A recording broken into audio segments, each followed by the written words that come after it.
Hey everybody, welcome to the Birdtown Sports Hour. I'm Evan Machado alongside Brent Moreland. Glad to be back with you guys. Got a lot to talk about today.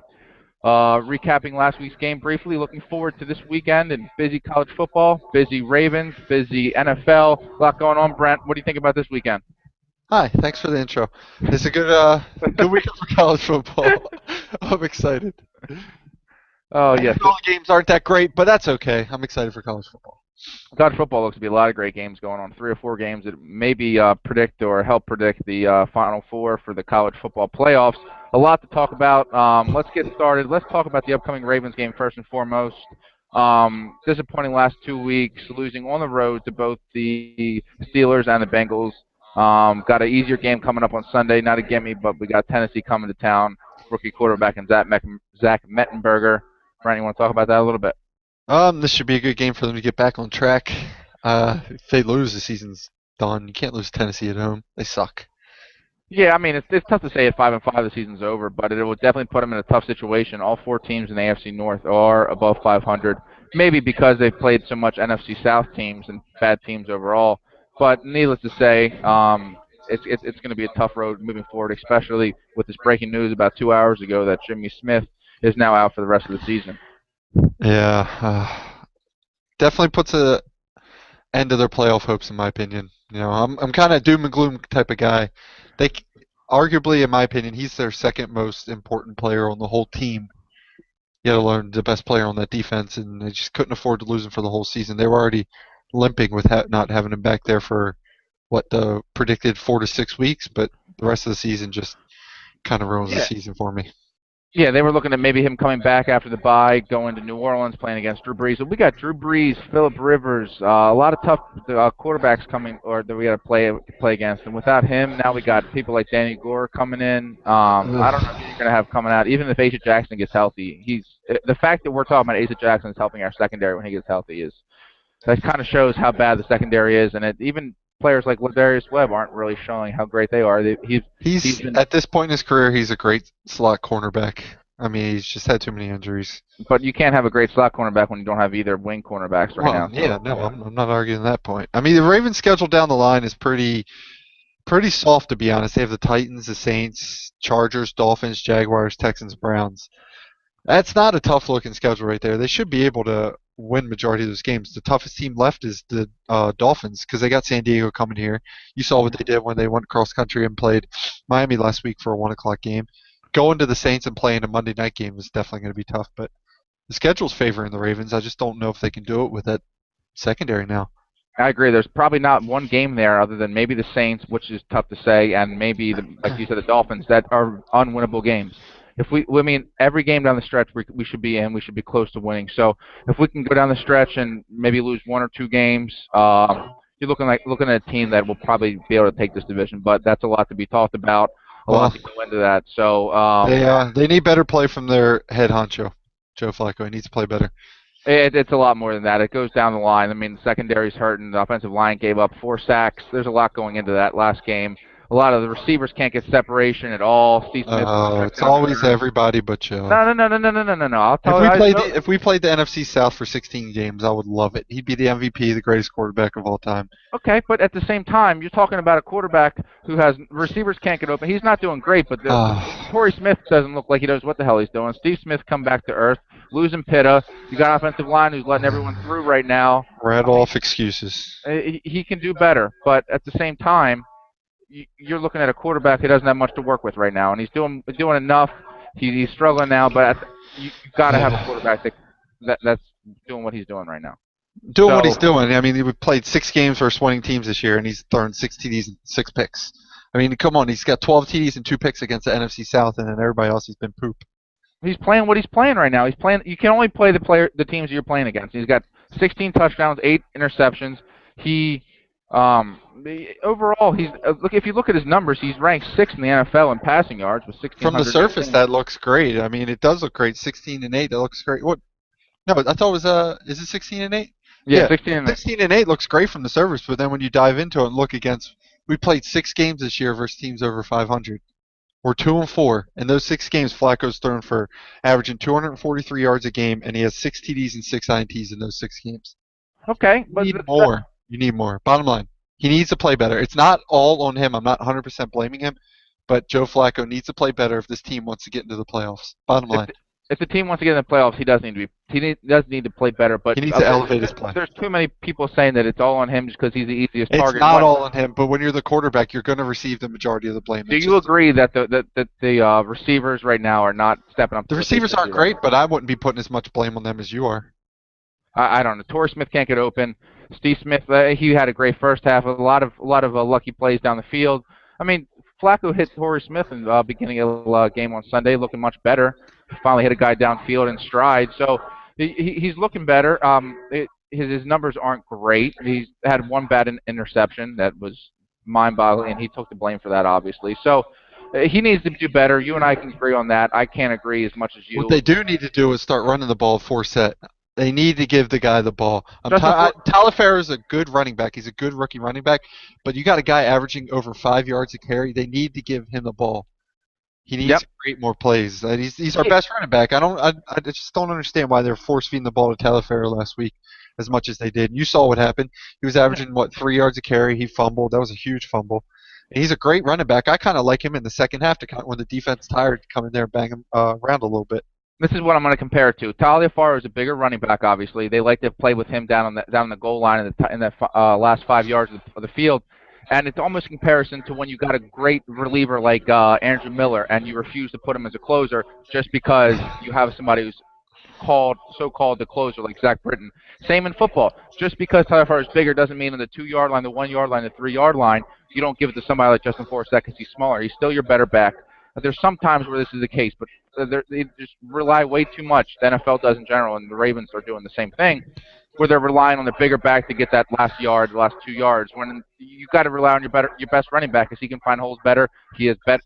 That's why he's your better running back. So that's kind of how I compare it. And I think moving forward, they got to realize that Forsett averaged more yards per carry than any other running back in the NFL right now. So they're going to use him more. And I think this week, probably against a bad team like the Titans, they're going to give run the ball a lot if they're up, and Forsett's going to get a lot of carries.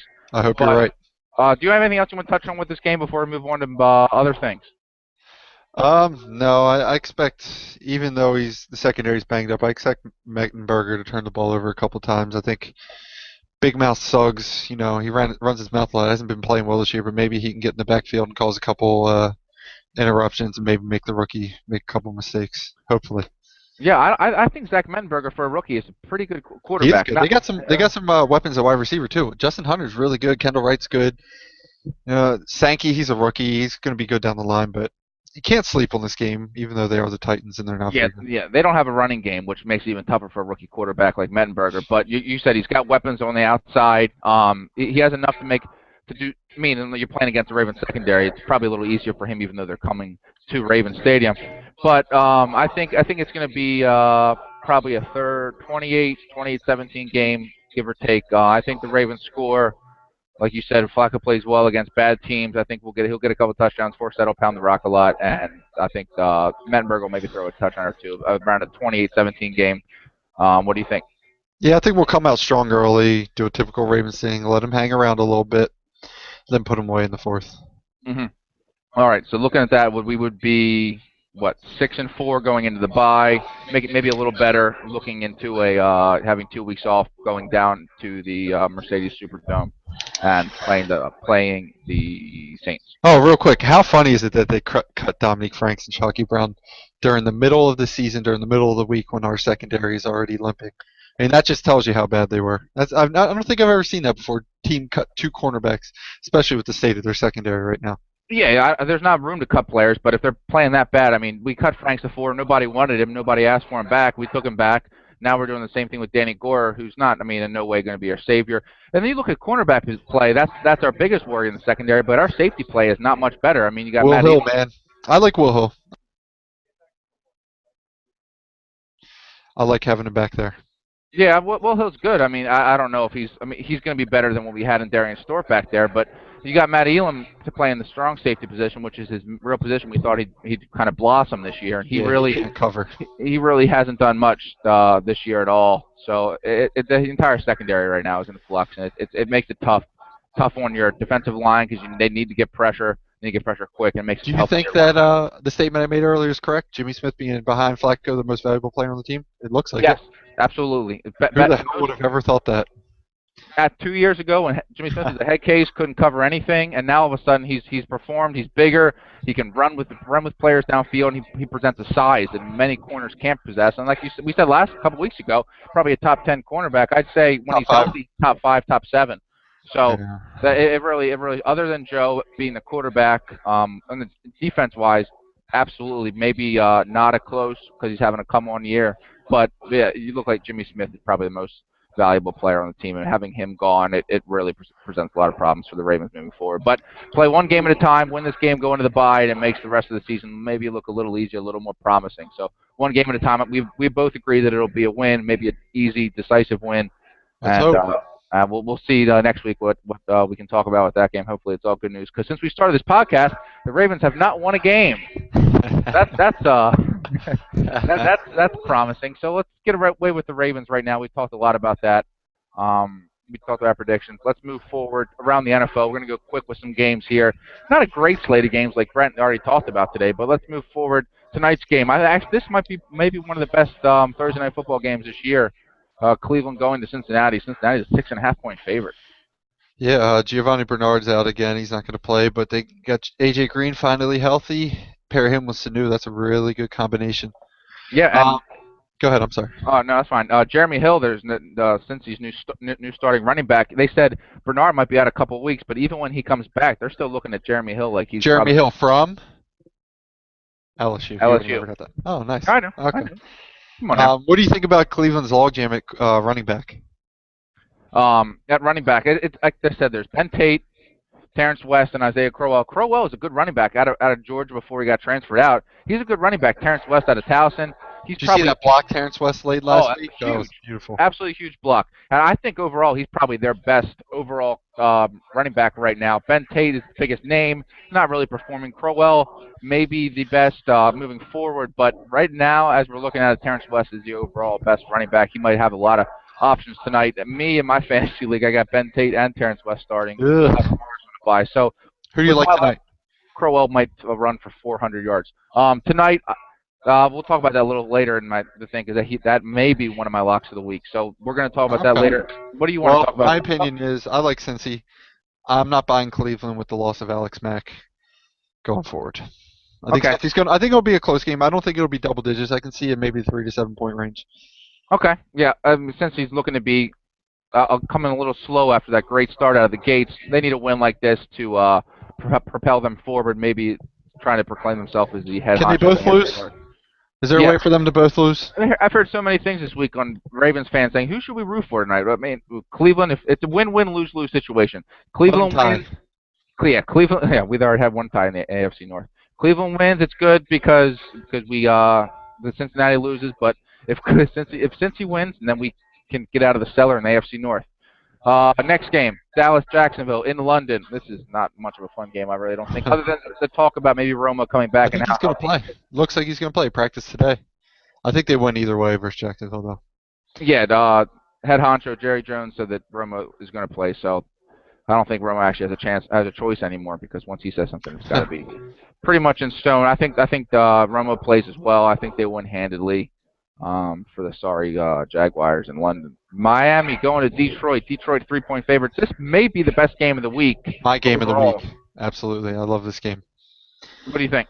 It's a battle, shockingly, of two of the top 3 defenses in the league. Detroit number 1, Miami number 3. Detroit's getting Reggie Bush and Calvin Johnson back. I like Detroit in this game. They're playing at home. Miami runs the ball, really. Their offense is based off the run. They run the read option a lot with Tannehill and that monster D-line with Detroit. I think it's going to be able to slow them down. And I like Detroit possibly winning by 5 to 10 points. Okay. Yeah, you're really high on the Lions. You have been for a while. I'm going to look stupid if they think. Yeah, but that's what they always do. I think it's just tough because for Miami, it's not as much pressure on them. They lose on the road at Detroit. It's tough, but it's not the end of the world. Detroit at home, if they lose to the Dolphins, and next thing you hear everybody coming out of the woodwork saying, "Here we go again." Right. So I think Detroit has more pressure on them. Detroit, I think, is a better team, but it's a close game. This is definitely the best game of the week. I think Detroit wins. It's going to be a close game. I would not be shocked if Miami pulls out the win, though. So yeah, like we said, good game. I'm looking forward to watching that. Moving forward, Kansas City going to Buffalo. Buffalo is 1.5-point dogs at home. Another Uh, good game. yeah, this is not doesn't look on paper like it's a great or on paper you see there's two teams that doesn't nothing really shocks you, but two good teams, two quiet teams. Both teams looking to move Both forward and 5-3, both in the wild card race. hmm yeah, I think Kansas City may be the better team, better run game, better quarterback. Buffalo's got a lot of moving pieces right now. I Fred like Kansas. Jackson's coming back though. Yeah, he's like 85. I like Kansas City winning this game. Buffalo's a good team, but I think Kansas City prevails. Uh, I think I agree with you. Alex Smith and a running game are clicking right now. I think I heard today, I could be wrong, but the Chiefs wide receivers don't have a single receiving touchdown this year. How crazy is that? Even with Bo, I don't. I'm gonna Google that real quick so because I mean, it sounds insane, but I know Kelsey's had a lot of touchdowns, obviously, as a tight end, though, so that would make sense. But who would have thought with a receiving core with Dwayne Bowe and it would have no touchdowns the first half of the year?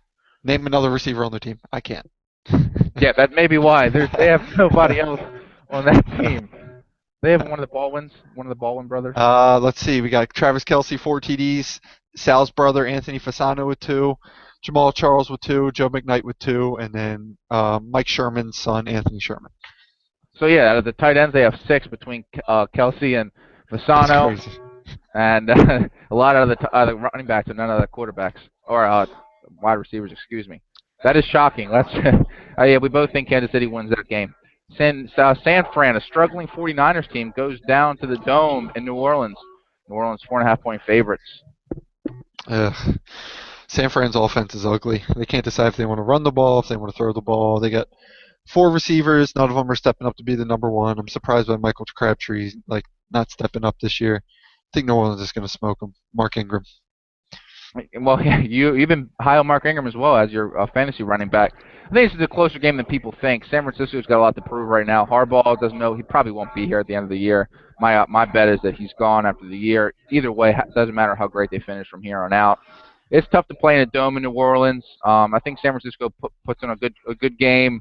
I think New Orleans prevails late in the game, but I wouldn't be surprised, like I said, in a couple other games if San Francisco, the underdog, wins the game. Pittsburgh and the Jets. What a fun game this is going to be. The Jets are 5.5-point dogs at home. Pittsburgh coming off 2 consecutive Roethlisberger 6 touchdown games. What do you think? I could be way off looking back at it, but I have a gut feeling that this can be a bit of a trap game for Pittsburgh here. Jets defense isn't bad. Michael Vick, I mean, he played all right last week. They got 2 good receivers. I think Pittsburgh's going to win, but a Jets upset wouldn't shock me. I mean, it's the same Steelers team. They lost to Tampa Bay this year. They went down the wire with um, the Jags too. It just wouldn't shock me. No, yeah, nothing in the NFL now shocks me, and I've heard rumors about little rumors about the Jets pulling off a trap game here as well. How bad would that make the Ravens and the Ravens fans feel if the Jets can pull out a win against Pittsburgh? But I think I'd be happy. Oh yeah, obviously we would be happy as an AFC team goes down, but it would just make it look so bad if losing to the Steelers right before they lose to the Jets. So it's gonna be a close game. I think Pitt wins. That's all I got to say about that game. Really, there's not much to talk about it with that game. Atlanta going to Tampa Bay. Tampa Bay is 1-point underdogs. 2 teams struggling right now. Atlanta really hasn't found themselves. I think Matt Ryan has a big game this week. Going into Tampa Bay against the lackluster defense and secondary of the Buccaneers. I think the Falcons actually win this game handedly. What do you think? I don't care. Okay. Denver, Oakland.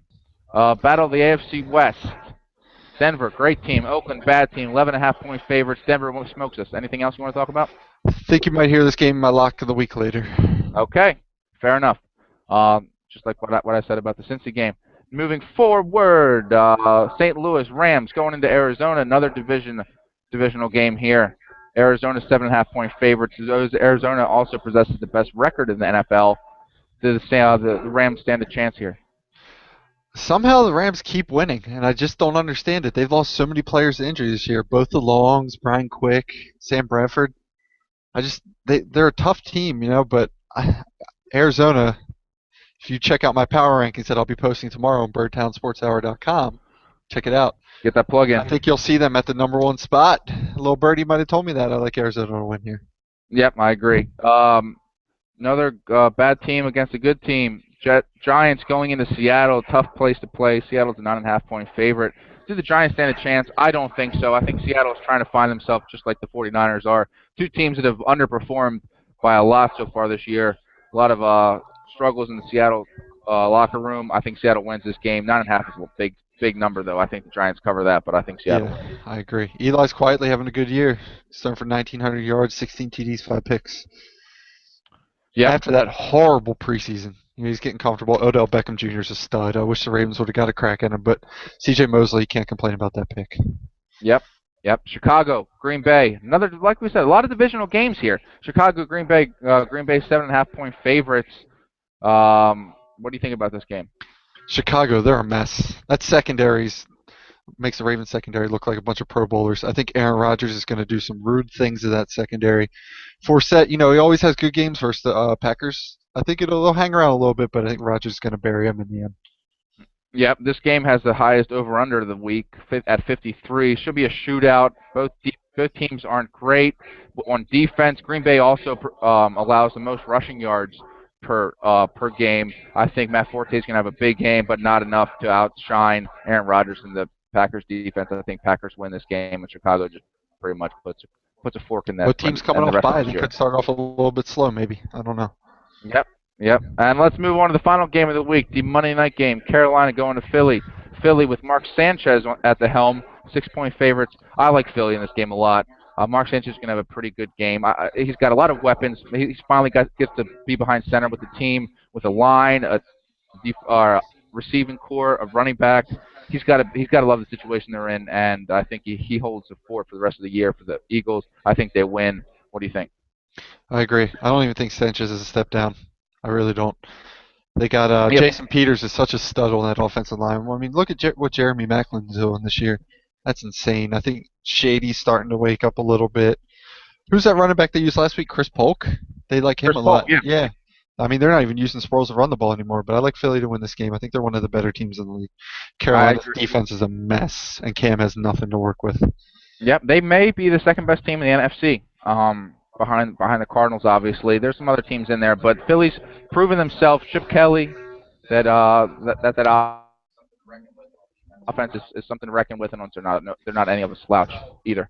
So that was a rundown of the NFL. I don't think there's anything else to touch on with that. Well, before Some we good move games. on, I kind of want to do something a little fun. We talked about this earlier, and let's kind of cement it and put it on there. Give me your top 5 NFL MVP candidates, starting with number 5 and work your way down to #1. We're about halfway through the season, so I kind of interested to see what you have to Oh, say this is about fun. this. Okay. Do you want me to go 5 through 1 first, and then you go, or you want to go 5, 5, 4, You 4? can start off. Okay. My number 5 Ladies is first. my number 5 is it's actually a tie. Oh, It's top two 6 or top 5? Yeah, I couldn't get it. There's two defensive players here, J.J. Watt and Luke Kuechly. The only defensive players I have on my list. Yeah, Luke There's two. Kuechly. Luke Kuechly leads the NFL in tackles. He's always around the ball. That offense hasn't really shown much, and that defense is really holding fort for the Panthers. And he's probably maybe the top best defender We'll edit this in Luke the NFC. Kuechly talk out for you so you No, can no, see no, his no, face. no, no, no, no. Yeah, well, just because he's not a fun Scary. name to talk about, he and J.J. Watt is number 5. Moving to 4, a quarterback who's come on lately is Ben Roethlisberger. A lot to work with on his team, so it's tough to say that MVP when you got somebody like Le'Veon Bell, Antonio Brown, players like that. But he's really showing that if the Steelers can pull through in the AFC North, that he might be a MVP contender. Number 3, a name you always see in the MVP talk, Peyton Manning. I don't have him at 2 or 1, but at number 3, what else can you say about Peyton Manning? There's not much to talk about other than everything that everyone knows about him. Number 2, leading rusher in the NFL, DeMarco Murray at 1,133 yards rushing from scrimmage. He's literally taking that offense on his back. Romo's playing okay, but you got a guy like DeMarco Murray coming out of the woodwork and really proving to be the best, if not one of the best running backs in the game. And number 1, Andrew Luck. You can really see the tides have turned in the NFL when Andrew Luck is ahead of Peyton Manning and Tom Brady in the playoff in the MVP. Tom Brady was close in here. I wanted to put him in, but I really couldn't find room for him. Andrew Luck throwing for 3,085 yards. Not much else to talk about with him. He's going to be a star in this league for a lot of years to come. So that's my top five. I know you hate Luke Kuechly. Do you have any other tips about that top five? The Luke Kuechly thing's kind of awful. My top five. I could go start off with number five with Tom Brady, but I'm not. I kind of want to throw someone in here, so I want to give some recognition to that's having an incredible year. Number five, I'm going to go with Flacco? yeah, yeah. If he played in the NFC South, he'd be number one. Number five, I'm going to go Antonio Brown. 71 catches, 996 yards, and 8 TDs in 9 games. I can't debate that. I can't. I That's wish I could incredible. talk shit on that, but I can't. Number four, I'm going to go with Aaron Rodgers. 19 TDs, 3 picks, got a rushing touchdown as well.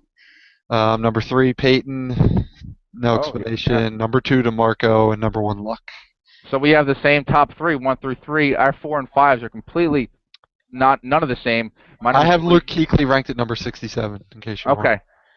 I have Ben Roethlisberger at four. You have his running. You have his wide receiver counterpart at number five, and we flip flop the other two. So one through three, we have the exact same, which is kind of shocking to be honest with you. I like that. We'll do that again. We'll keep these on Couple record. Talk weeks, yeah, about every that. couple weeks. Yeah, that'll be fun. So now what do you want to move to now? Let's go. Let's move on to MLB. A little MLB. I'm gonna give you a spotlight, let you gush about the Orioles Gold Gloves real quick, because I couldn't care less about Gold Gloves. I mean, I guess we talk about Gold Gloves as being a fame thing. If you get it once, that's why Derek Jeter had so many with no range and shortstop.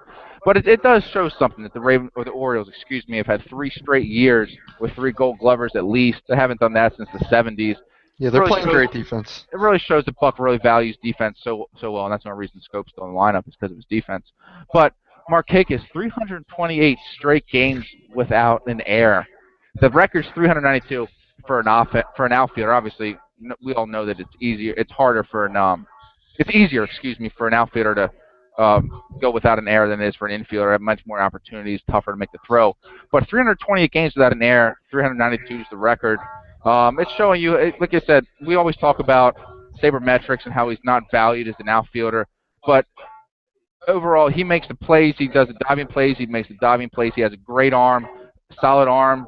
I still love him as an outfielder, even with his age. We said 3 Gold Glovers in 3 years, Hardy and as well as Adam Do they Jones. have such thing as designated fielders? Maybe we can use them as one. Yeah, second best average on the team. Designate him as a fielder. We don't need him on the team as an average. 270. 270. Great. I'm sorry. Keep going. All right, no, that's all. I know you want to give Adam Jones some shine too. Adam Jones is maybe the best maybe the best defensive outfield or center fielder in the game. There's a lot of good ones out there with McCutcheon. Trout's no longer a center fielder really, but Adam Jones he's just Mr. Consistent out there in the outfield. Maybe kind of the exact opposite of Hardy, where sometimes he misses the easy plays and loves making the fun Sports Center top 10 plays. Where you got a guy like J.J. Hardy, who Mr. Consistent. You never see him make those shining Brandon Phillips type plays behind the back, but he just loves making those plays. He has good range for his age, and he's Mr. Consistent at shortstop. So when you have somebody at shortstop and center field who really tear down that middle, and then you have Wieters come back next year, that central area of the field is really going to be tied down. And Scope's a very good plus defensive second baseman as well. So you got that center of the field lined up. You're looking good for times to come. Let's do something else we were talking about. I don't even want to hear you talk. It's been so nice for the past 2 minutes. Not even hear you talk as you're scrolling through Twitter. You haven't looked in probably 5 minutes.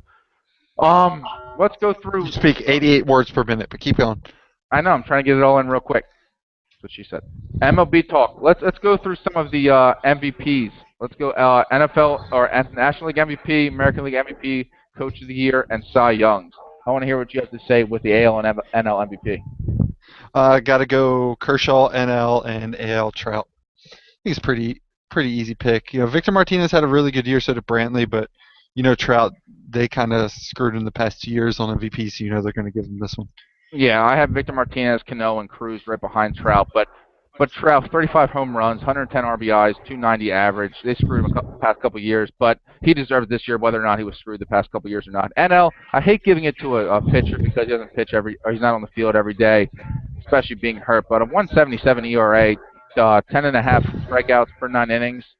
But his whip is just an ungodly .86. So I don't care how many games he's pitched.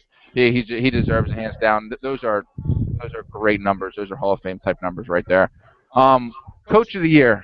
What do you think? Are we both going black and orange right here? You got to. There's Ned Yost. He took his team far in the playoffs, but they squeaked in a wild card at the end of the season. Look what Buck did this year without Machado, without Wieters. losing Chris Davis at the end of the year and in the beginning of the year too, and even him batting what 170. Pretty crazy what he did this year. Got to go Buck in the AL. Absolutely, and you look at it, even on in a pitching side, you lose not pretty much lose Eduardo Jimenez the year. He didn't really give you anything the whole year, and you had players step up. He just controls that bullpen so well with the moving pieces. If Socha wins, I'm going to throw up. Their payroll's like 800 million. There's no way that Yeah, Socha can win. yeah, and they're talking about it because people got hurt, and but still at the same time, he's bringing in so many players, and his payroll is so high. Buck's got to win. What it will be is what third Coach of the Year award. That's up there. He's won it a lot. Still hasn't got over the hump, but he's won the award a lot. The last two, let's go AL and NL MVP. I guess we're both Well, going to go. NL Coach of the Year, real quick. Don't really care about talking about it, but who you have NL? I got Matt Williams. I just went total Coach of the Year. I didn't really think about that in National League. But I would go Matt Williams as well in the Okay. National. I mean, I would go with the Nationals and go with Matt Williams. Keep it around here. He did a lot with what he had. He got good players, but Best pitching staff in baseball. They were missing Zimmerman for a lot of the year. They were a good team. They just what about ran into Bochy? Madison Bumgarner. What about Bochy? Would you Again, you would give him? their wild card team squeaked in. This Yeah. isn't. They don't vote on these in the postseason, obviously. Yeah. Okay. Madison Bumgarner would be the MVP if that were the case. Yeah, I agree. All right, AL and NL Cy Young. I'll give you my AL because NL we both probably have obviously had Kershaw if we gave him Yeah, MVP. So I guess we you don't got to need to give talk Cy about Young. Hopefully we have something different because we've agreed on everything so far. AL Cy Young. I got Corey Kluber. I mean, it was close with Felix Hernandez and Chris Sale, but at Kluber with a 2.53 ERA, went 17 and 9, 258 strikeouts as opposed to only 49 walks. Big names like Felix Hernandez and Chris Sale, but Chris Sale pitched 50 innings less than Corey Kluber. Felix was close, but he kind of tanked at the end in a big stadium. I like Corey Kluber. He didn't tank at the end. You got to go King Felix here. 2.14 ERA, .91 WHIP. I mean, guy's just a beast. He does it year in year out. 248 strikeouts. Arguably, honestly, what Clayton Kershaw is doing right now is incredible. But beside him, Felix is probably the best pitcher I've ever had the chance to watch. I was a little too young to really enjoy what Pedro and Randy Johnson did, but he's just a beast. No Clemens? Uh, not a fan of him. Okay. Ever since he threw the bat at Piazza, don't care Yeah. about him. He's still a great player, though. You have to Yeah, give him I that. agree. But Felix just year in year out, Mr. Consistency. All right, let's move to an action-packed college football weekend. A lot of Oh big boy, games I'm this year. excited. A lot of big games this week. So many one-loss teams going down to the wire. The final couple weeks of the season is going to be absolutely phenomenal. I can't This wait has to be the best to season I watch. can remember. It's just incredible. No argument on that. First, let's go to a great rivalry, great SEC game. Number 5 Alabama goes into LSU. Number 16. Death LSU's Valley actually and LSU's actually a 6.5 point underdog at home. What do you think? This game's going to be a battle of a great run defense versus a great run offense. You know, Bama's averaging 2.7 yards per carry and it's only given up 2 rushing TDs all year. You know, they're giving up 78 yards a game while LSU averages 225 yards a game. Leonard Fournette is so good, man. But LSU, it's the same story for the most part. No quarterback play. I'm not sold on yet for Alabama, but Amari Cooper's so good. Um, I like that Henry running back for Bama. TJ Yeldon's good, obviously, but I think Bama's going to win a close game. It wouldn't shock me if LSU wins. I definitely don't like Bama covering that 6 points at all. Yeah, that's a big point spread for a rivalry game in LSU. I think Alabama might be the best team in the college football right now. Put them against any other team in a neutral site, I think Alabama's favored. Maybe I that's don't agree. okay. Well, that's not a shock, but I don't even think they're the best team in their state, but I'm sorry. Go on. um okay, but I think Alabama wins this game. 6.5 points, a big spread. I'm not bought in on Sims either, but I still think Alabama's the most overall well-rounded team. Got the they have they have everything they need to do to win. I think they beat LSU. So that's what I think about that game. Moving on to the next game. This is another fun game. This is gonna be a shootout. I think number 12 Baylor going in to Oklahoma, going into Norman, number 15. Oklahoma's actually 5.5 point favorites. It's crazy that this is the second best game of the week for the Big 12. You know, for Baylor, Bryce Petty's a stud. I think Trevor Knight for Oklahoma is a little overrated. People are still hanging off what he did last year versus Bama, but that Oklahoma run game is really good. I like Baylor to win this game. Yeah, I like Oklahoma in this game. They're a little more proven of a team. Baylor's got good offense. Defensively, it's tough to watch them on defense. I think Oklahoma uses that to their advantage at home, and they pull out the win. I don't know if they cover that spread, but I think Oklahoma wins that game. Okay. Um, this will be a fun game to watch. Number 10 versus number 9. Arizona State welcomes Notre Dame to town. Arizona State's 2.5 point favorites after they played a very late game last week. Does Notre Dame stand a chance going into Arizona? I don't know. When you think about Notre Dame, people coming this year, what do people think? Stout defense. But the last three games, they're giving up 37.7 points per game. Yeah. Yeah. Arizona State, they allowed 62 points to UCLA when they played Brett Hundley, but Brett Hundley is very similar to Notre Dame quarterback Everett Golson. I think this is going to be a high-scoring game, but I think Arizona State's going to pull it out in the end. Mhm. Yeah, it'll be a very good game. I hope Notre Dame loses, it'll be a tough game. I think Arizona State wins this game in a tough fun game to watch. Kansas State number 7 going to TCU at number 6. TCU 6 point favorites. Game of the week here for me. I'm so excited for this game. I mean, on one hand, you got the great defense from Kansas State, team that doesn't turn the ball over at all. I think before going into last week, I don't know what they did last week, but they had one turnover in their conference play, which is incredible. Versus the high-powered offense and Trevon Boykin, man. Um, I think TCU wins this. They're shooing for the playoffs. It got to be. I mean, they don't have any tough games left after this. They got, I think, Texas and Iowa State. I like TCU to win. I think it's going to be a close game, but I think Trevon Boykin's going to have a great game, and I think this could vault him into the Heisman conversation, one of the front runners. Yeah. TCU is a very fun team to watch on offense. Boykin's a great quarterback right now. And they're number 6. Number 7 is Kansas State. I think TCU wins this game at home. They use home field to their advantage.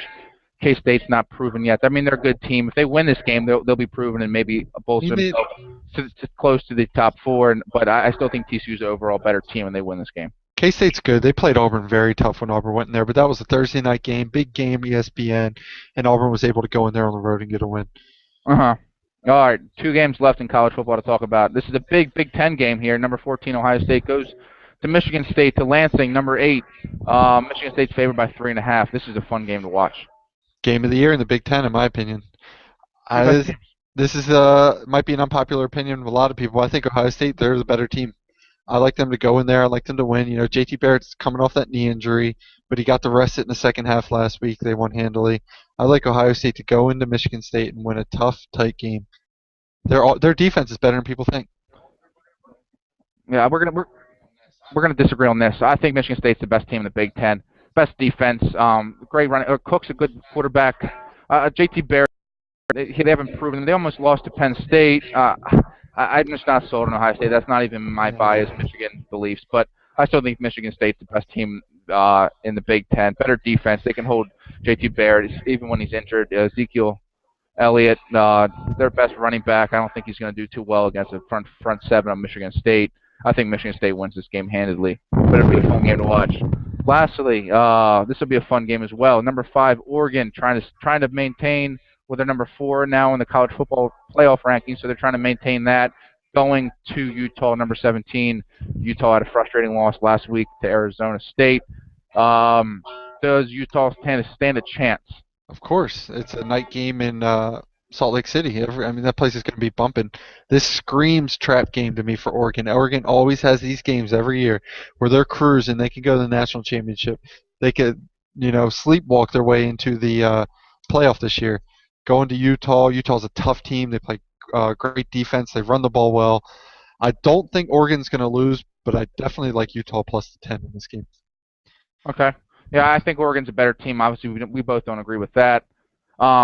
Travis Wilson for Utah, tall pocket quarterback. He likes to run sometimes. I just don't think they stand a chance against Marcus Mariota and the Oregon Ducks. That's enough to say about that. 8.5 is a big spread. I'm not sure about that, but I think Oregon wins that, maintains number 4 seed in the You college got eight and a football half. play. I thought it was 10, but 8.5. I wouldn't take him.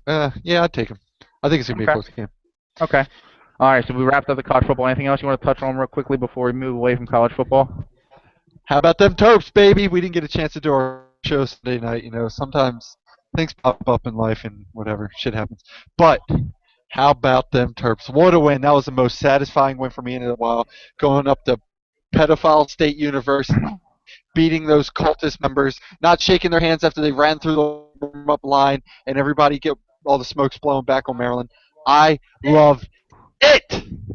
That's what I think. That's all we have to talk about with that game. I agree, though. Penn State, it's tough to go up there, Happy Valley, and win. I don't care whether it's Oh, ranked. Penn State only has 50 scholarship players. Maryland only have 58. Yeah, Hack, It's Penn Hack, State. Hackenberg was supposed to be probably the best quarterback coming in. He's really He's a struggled so turd. far this year. His Sucks. first 2 years actually, but that was a very satisfying win to come out on the road in a Big Ten game, tough environment, and to win. It shows a lot for Maryland. But moving forward with how Stephon Diggs. How about James Franklin in the post game press conference bringing his two daughters up to the post game press conference to take a little heat off him? He's such a snake, man. I'm so Uh huh. glad he's Maryland's coach. That was a great win. I look forward to beating them every year. There's Oh, a bunch of it's clowns. that's a huge rivalry moving forward. They really preceded themselves as a large Big Ten rivalry right now. I thought Rutgers Maryland was going to be a big rivalry moving to Big Ten, but this is going to be huge. I love how we started it off. Randy Edsall pretty much came out and said, "Welcome to the rivalry." So, not shaking hands. I mean, it's absolutely huge for us to win that game. And now what? Bowl eligible, even without Stephon Diggs the rest of the year. It's been a fun year for the Maryland Terps. Well, I don't know if he's out. I don't know if they've announced he's out for the rest of the year, but yeah, have they? I don't know if it's official. I've heard talks. I think that's a rumor mill going on right now. There's some Okay. rumors going on with this. But he's definitely suspended. They're too mad about that. He put his hands on the official during the fight. It wasn't on purpose. He wasn't suspended for the. It happens, but whatever. He wouldn't have played anyway. He's hurt. Yeah. Yep, absolutely. And I don't like when people say it's going to affect his draft stock that he got suspended or hurt or whatnot. That's unbelievable. It's a joke. It's a joke. Jameis Winston's gonna go top 5. King Crab Legs and Stephon Diggs doesn't shake someone's hand. Yeah, Give me a I don't think break. the NFL really cares too much about how great of a player how a person they are coming in. They want the dollar and they want somebody who's going to win. Why do you think they got Manziel so high in Cleveland? Yeah, let's move on to my favorite segment. Let's go to That's What He Said. By now, you guys should know how this works. I have 5 questions to ask Brent. He does the same to me. 3 NFL, 2 college football. There should be 50-50 questions, yes or no answers. Hoping that he gets them wrong as he hopes I get mine wrong. I'll start out and give you my 5 in a row, and then you answer that, and you can give me your 5. Number 1, does any Yes. team score 40 points this weekend in the NFL? NFL? Any team? I don't know. I'm gonna go ahead and just throw a yes. Okay, you say yes. I'll put you down for a It's a completely blind, uneducated guess, but let's just do it. That's how I like to do things. yeah. That shows. Number 2, will Zach Mettenberger against the Ravens this weekend throw for 250 yards or 2 touchdowns?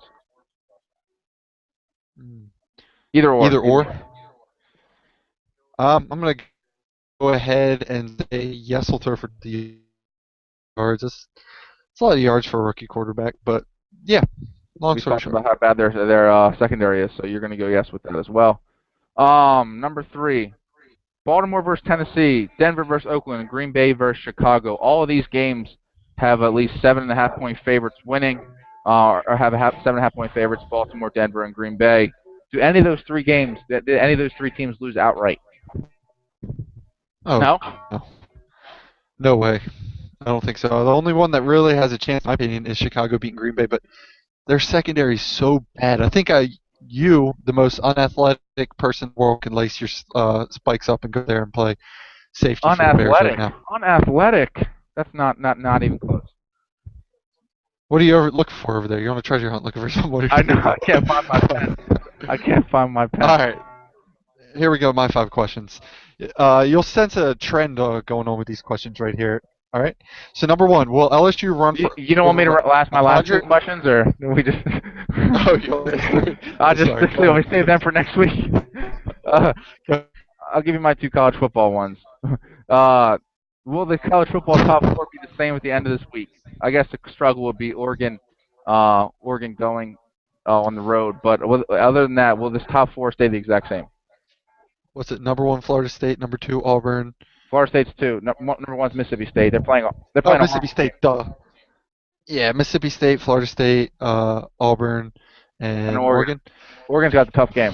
Oregon's the only one that has a chance of losing, but yes, we'll keep it the same. All right. And lastly, I can't believe you gave me a shot to do all five. That's very nice of you. The Big Ten battle, Ohio State versus Michigan State, both have top eight national ranked defenses. Will Cook or Barrett throw for 300 yards or three touchdowns? No? No. All right. Plain and simple. I like it. You move No. on. Your turn.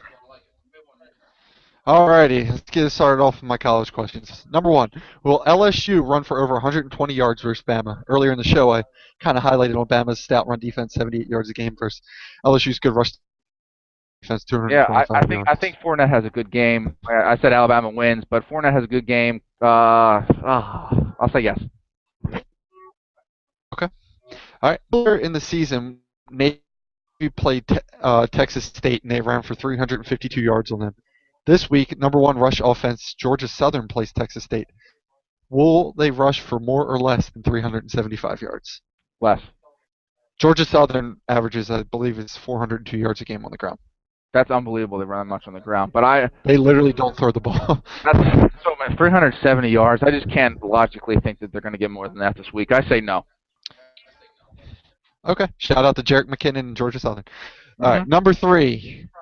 Megatron returns this week versus Miami. Over under 90 yards receiving.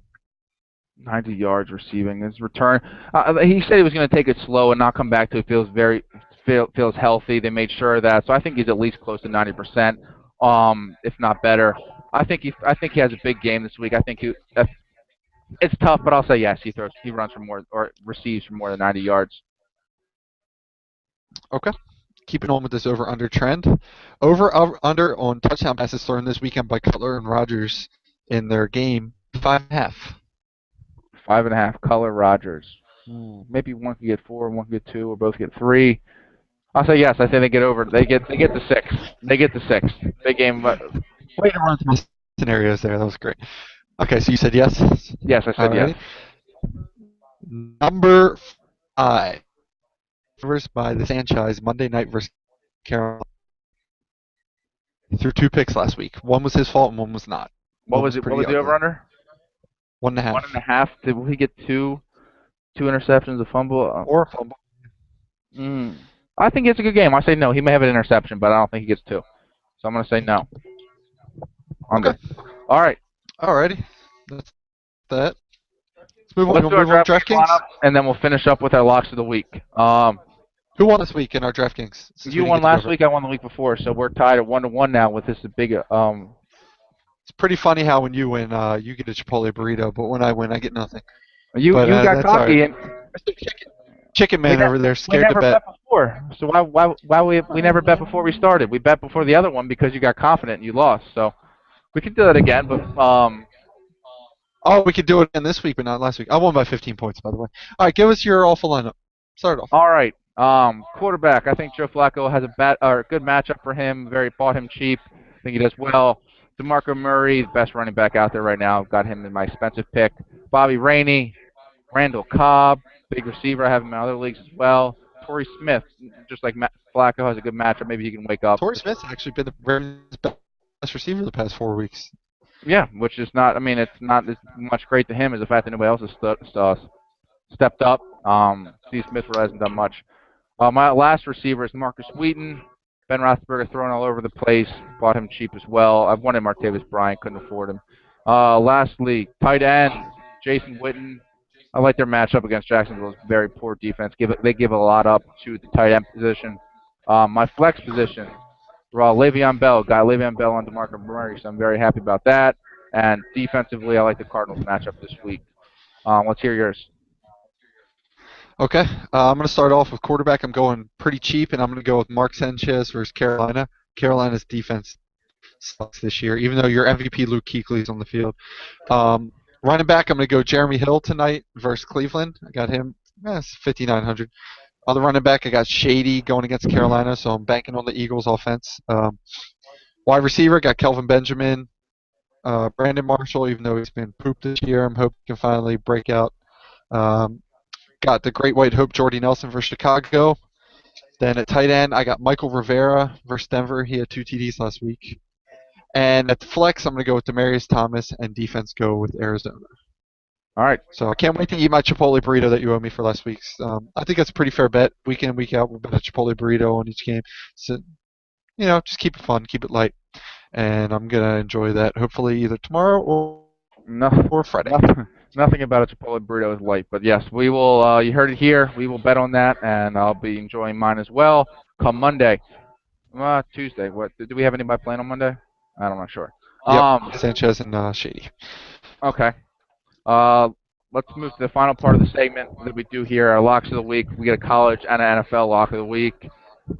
Let's do a brief recap of last week. We were quick to point out week one we went 0-4. That's bad. No other way around it. But last week I went 2-0. Gave you guys Georgia Southern on Thursday night covering versus God, I can't even remember who they played. I think it was. Yeah, I don't even. It doesn't really matter who they played. And NFL I gave you guys Philly on the road -2.5 against Houston. They won by 10. How'd you do last week? I went 1-1. Locked off my college football. The one you said was 4, the Arizona game. Um, Arizona game. I lost I lost the NFL game, so I went 1-1. So you went 1-1 last week, okay? Let's move to the final part. Do our last week. I will go with my lock of the week in the NFL as a game tonight. Look forward to watching a big AFC North rivalry.